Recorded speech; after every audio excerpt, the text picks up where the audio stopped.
Assalamualaikum warahmatullahi wabarakatuh.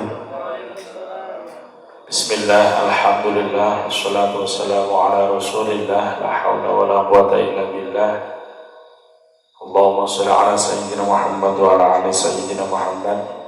Rabbi israh li sadri wa yassir li amri wa hlul 'uqdatam min lisani yafqahu qawli, amma ba'd.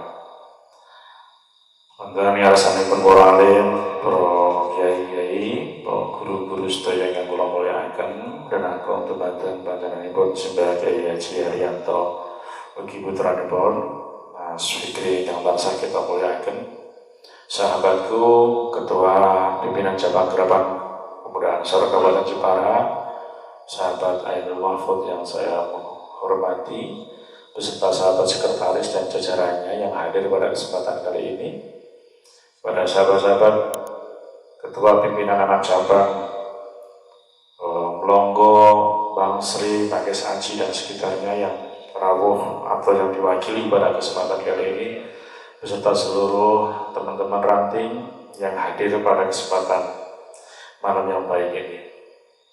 Alhamdulillah, pada kesempatan kali ini kita bisa tawajuh, bisa berjumpa di dalam forum yang baik ini. Meskipun ketika saya pasang status itu sudah langsung ada yang komen Japri. Saya dapat dari Mas Lukman di grup, saya buat status. Ono ansor iki wong edan. Masa yo rong dina meneh poso kaya jono kegiatan ayo. Aku tak jawab karpet aku ngono. Jadi kita itu gila, ansor gila ya nggak tahu ini. Sama seperti dulu Gus Dur itu NU gila atau gila NU. Kita kelihatannya tergila-gila dengan ansor, makanya bendino kegiatan terus. Oke, semoga Allah memberkahi kita semua, amin Allahumma amin. Salawat serta salam kita haturkan kepada junjungan kita Nabi Muhammad sallallahu alaihi wasallam, yang insya Allah kita akan diakui menjadi umatnya dan mendapatkan syafaatnya kelak di yaumul qiyamah, amin Allahumma amin. Oke, sahabat-sahabat sekalian, jadi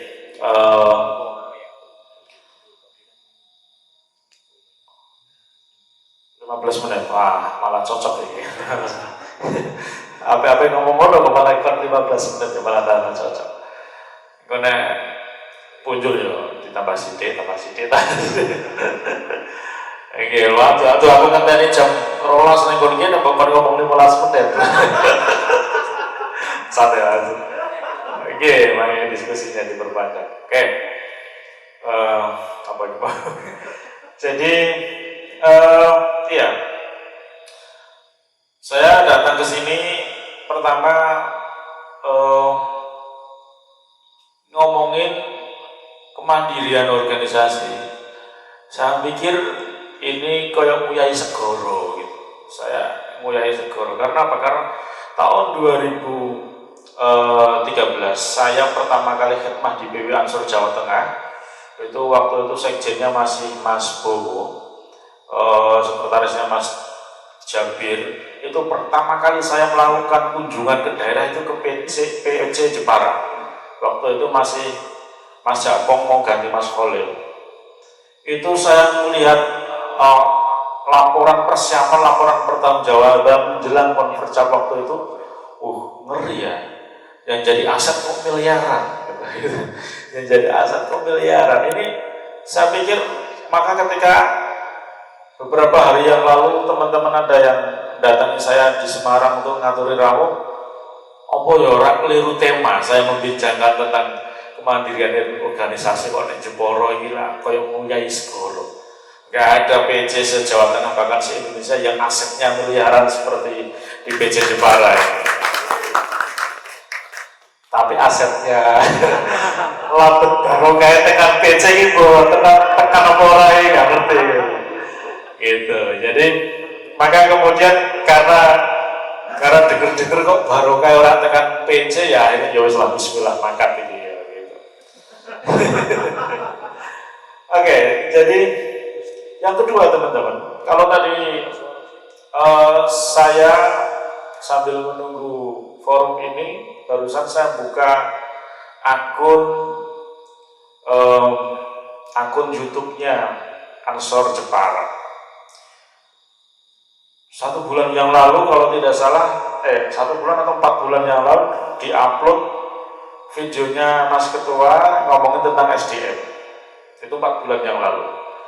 4 bulan yang lalu yang nonton sampai sekarang tadi cuma 9 kali ditonton. Kesadaran bermedsos kita ternyata masih rendah kalau begitu. Padahal kalau kita nyebutin Ansor Jepara ya kira-kira kadernya ribuan lah.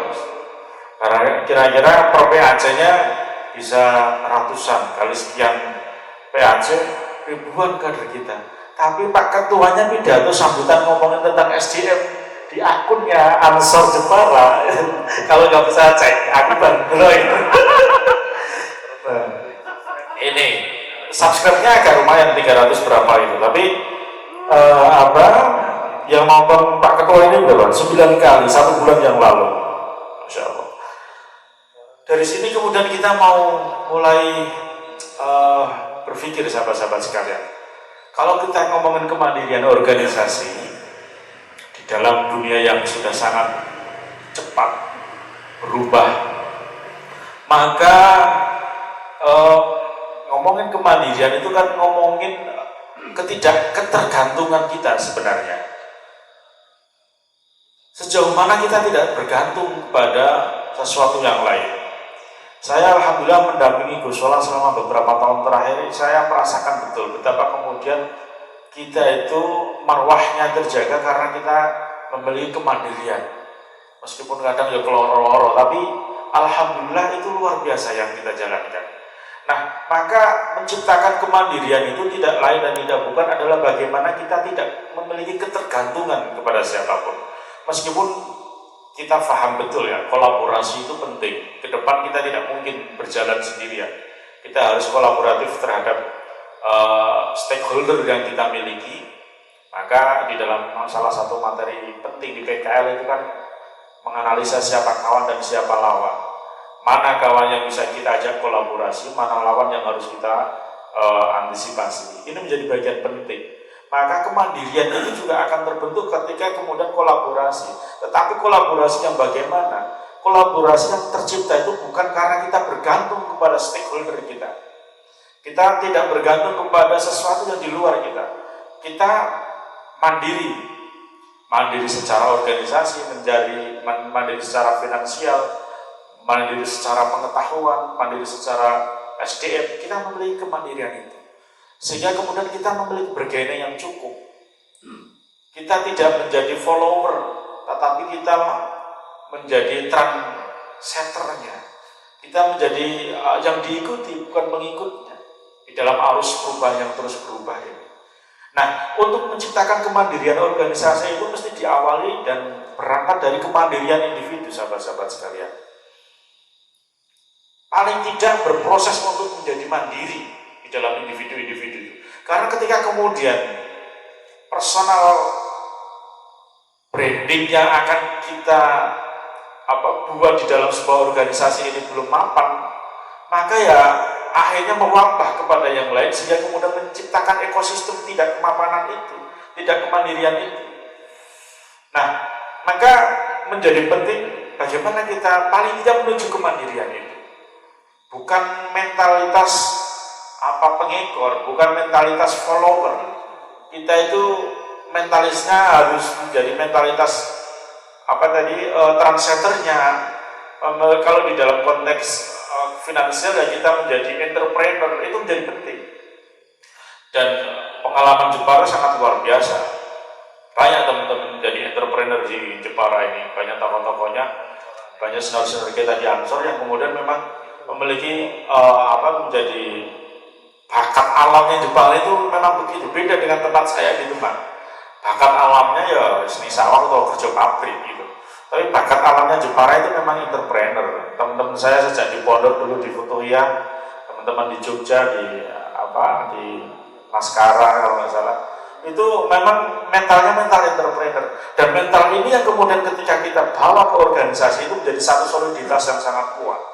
Maka dengan mental entrepreneur, mental pengusaha, berjejaring inilah yang kemudian bisa dimanfaatkan sungguh-sungguh untuk melakukan proses kemandirian pada organisasi.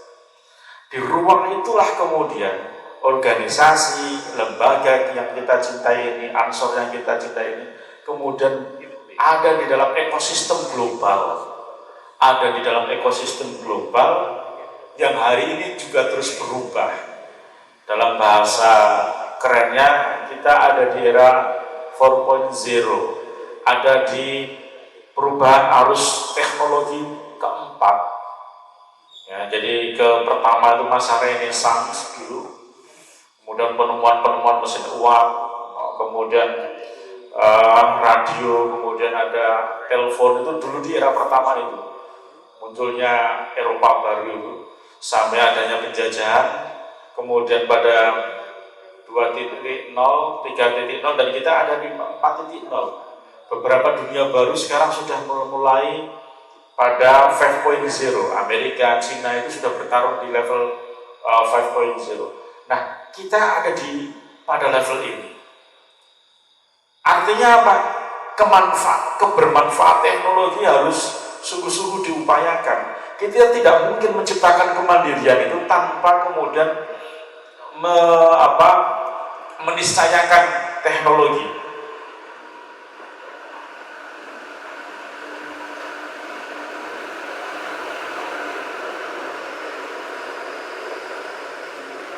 Kita tidak mungkin mengupayakan kemandirian ekonomi dengan meninggalkan teknologi. Jadi teman-teman sekalian,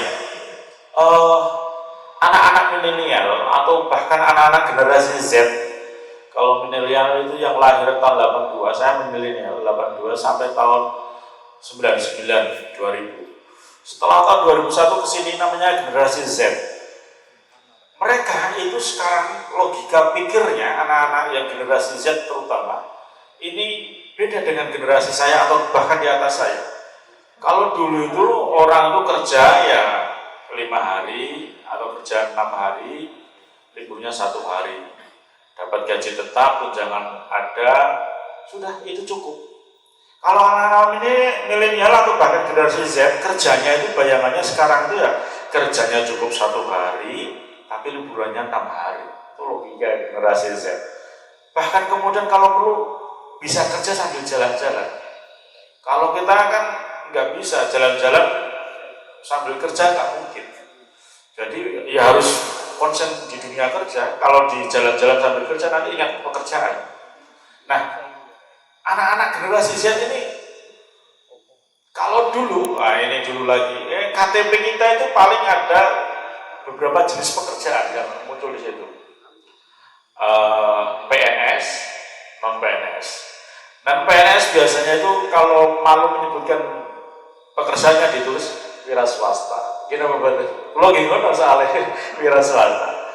Wira swasta kalau nggak ada yang cukup pede menyebut sebagai petani nggak ada. Atau misalkan pedagang itu agak lumayan ada pedagang. Wira swasta hanya itu. Sekarang kalau kita mau nulis jenis pekerjaan baru yang tumbuh dengan seiring dengan perubahan teknologi itu sangat banyak sekali, teman-teman sekalian. Jadi ada hampir mungkin 15.000 jenis pekerjaan yang hilang seiring dengan munculnya teknologi. Tetapi hampir muncul 30.000 lebih jenis pekerjaan baru yang datang juga karena teknologi. Misalnya dulu itu ada bajak sawah, itu masih nawak nonton gone untuk jadi pembajak di sawah. Sekarang sudah nggak ada jenis pekerjaan itu. Semuanya sudah pakai traktor, bahkan teknologi terbaru. Kalau misalkan mau panen itu nggak usah derep, nggak usah ngedos, cukup pakai mesin kombi aja udah komplit, tinggal jadi 5 beres. Atau bahkan kemudian dulu ada jenis pekerjaan jualan koran, loper koran. Itu sekarang nyaris nggak ada. Karena apa? Loper koran, perubahan informasi berita kalau baca koran itu terlalu lama, 24 jam lagi ganti koran, itu lama sekali. Karena apa? Karena perubahan informasi itu per detik. Makanya ada detik.com itu kan karena apa? Karena perubahan cepat itu. Dia terinspirasi dengan perubahan yang sangat cepat di detik.com. Meskipun yang lain juga sama. Teknologi sekarang pusat informasi semuanya berubah tiap detik. Nggak harus nunggu 24 jam baru baca berita, enggak. Tapi setiap detik terus berubah. Dulu kalau kita pilek, mimisan, kita ke dokter THT. Paling itu sudah istimewa. Nah, orang mantri umum, dokter umum. Kalau enggak, kalau kepingin agak khusus namanya THT. Sekarang tidak cukup THT, teman-teman. Detail sekali sekarang.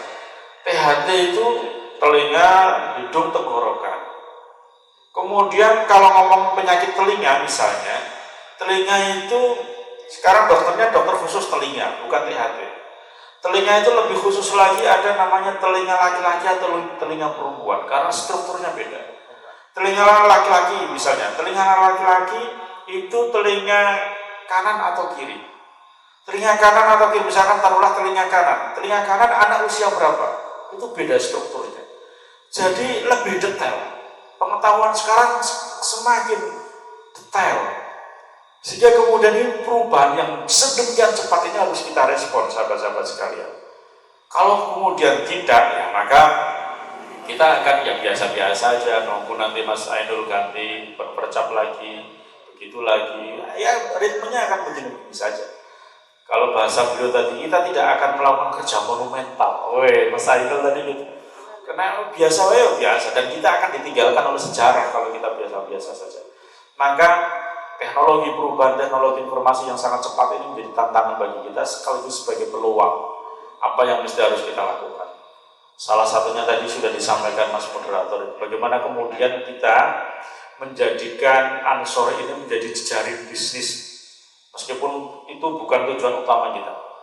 Tujuan utama kita tetap akan khidmah kepada organisasi Ansor, tetapi efek barokahnya, asarnya itu adalah urusan bisnis. Bagaimana kemudian kita aktif di organisasi, tetapi dapur tetap mengepul. Karena usia Ansor adalah usia produktif, usia kerja, calon bapak, mantan anyar, dua anak, dan seterusnya. Itu kalau kemudian kita tinggal Ansoran, terus itu yo, bawa itu yo, cucu sama cucu. Oke, mulanya aku angsal cerita lucu nih, cerita dulu di PKL Rembang ada salah satu pesertanya dari Grobogan. PKL yang Rembang yang dulu, bukan yang kemarin Gus. Itu ada namanya, nanti bisa dicek, Sahabat Setiawan. Sahabat Setiawan ini ketua PAC Gubuk, ketua PAC-nya sampean Gubuk itu. Itu beliau itu kalau habis kumpulan, habis banseran, habis rapat itu mesti nggak dibukain pintu satu rumah, lamanya ditutup di kancing. Akhirnya turun yang melanggar, untungnya ngarep omah kok melanggar, turun melanggar. Ngono waktu jengkel kan garwane itu, wah ini koyong ini terus repot ini. Ya ada wajahnya waktu itu beliau bercerita begitu. Karena apa? Karena memang kebutuhan finansial keluarga memang lagi berat gitu. Kok ditinggal angsuran, baik. Akhirnya beliau berpikir piye carane bojoku kuwi iso gelem buka lawang karepe dhewe. Ngono kan. Ini iso ayem. Akhirnya kemudian dicarikanlah kesibukan. Beliau jadi usaha ayam ingkung ungkep yang bisa bertahan hampir 2 minggu lebih. Jadi ayam ingkung tapi kan gue dewe wong kamu ya biasa sehari dijual laku selesai, karena kalau diinget mana ya rasanya gitu. Dia bisa bertahan 2 minggu lebih. Dia cari informasi, dia ikut pelatihan, dia detailkan usahanya itu, akhirnya maju. Terus garwane itu akhirnya konsentrasi ngurusi ayam, bojone gak diurusi gitu kan. Wah, akhirnya itu hasil dilalang itu jadi produksi ayam ingkung. Jadi pasarnya itu sampai ke Jogja, sampai ke Bandung, sampai ke Jakarta untuk dikirim.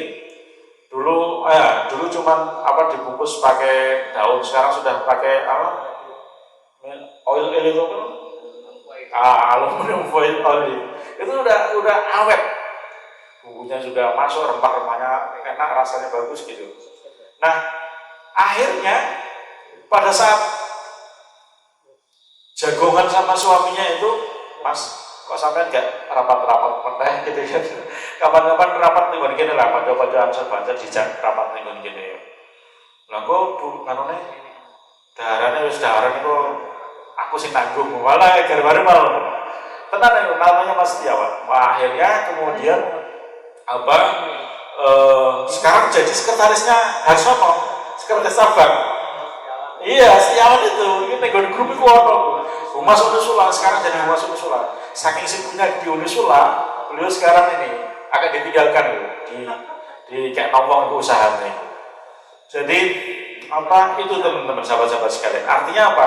Bagaimana kemudian kita itu berkhidmah oke, berkhidmah yes, tapi kewajiban utama kita di keluarga juga harus diupayakan. Maka ketika kemudian kemandirian di masing-masing individu ini tumbuh, insya Allah barokah asarnya itu akan membawa mewabah kepada organisasi dan dampaknya juga akan kembali kepada kita kembali. Amin Allahumma amin. Itu saja tepat 15 menit sebagai pemantik sahabat-sahabat, nanti kita diskusikan lebih lanjut. Demikian, Assalamualaikum warahmatullahi wabarakatuh.